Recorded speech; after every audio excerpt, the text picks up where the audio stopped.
Hello Starlights! So today within my challenge that I mentioned last week, I'm going to be doing a limitation challenge, and today it will be a ink based sketch. So I've already done the pencil sketch, I'll just be using a dip pen. So usually I would use this pen, which is a Tachikawa with a G pen nib. So a lot of manga artists will use this nib because it's very sharp and you can get very precise details. But today I'll be using something I was gifted before the new year began, which is this Jax or Jack's, I'm not sure how to pronounce it, Urban pen.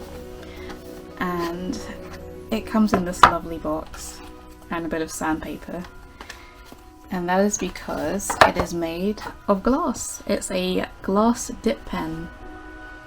And you can see there's a lot of grooves, and at the very tip is where the ink will be inside of the grooves. To get started, I'll be using this Winsor & Newton ink, and it's in the shade Cobalt, which is a lovely deep blue. And in my sketchbook, I've drawn a light sketch of Nyx, which is a night area of my story.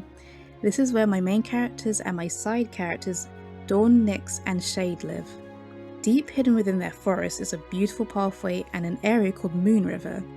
To get there, you must be incredibly agile to get across the jagged rocks that you see going across here. These will guide you towards a crescent moon that is 5 times your height, and the river gently brushes against it. There you may come across a little blue mushroom girl called Pix, who I've featured in a lot of my videos. She is the guardian of this place, where she has to protect the plants and the crystals of this area. This is because everyone who lives in Nyx and our night dwellers rely on this for the area's resources. So some of the resources being the Moon River's water and also the crystals, because this is where they implant it into their technology. And just behind the crescent moon sculpture is an observatory, so if you're interested in astronomy, that's where they go up and look at the stars and the planets. For the people of Nyx, this is where they used to discover all of the newest constellations, and also to keep an eye on what season they're in for all of their plants and all of their food and resources to grow. Sadly, this observatory is not used now because the main source has disappeared and no one knows where it is, so everything is just covered in moss. Though it's out of use now, people still visit to dance under the moonlight or gaze at the many moonflowers that cover the building. Fun fact, the moonflowers that are growing across the observatory are actually real. So in real life, these actually do bloom specifically at night time. And I personally really like how there's little curls on each of the petals' edges. So all of my characters will eventually come across this place, and maybe they'll experience something very special.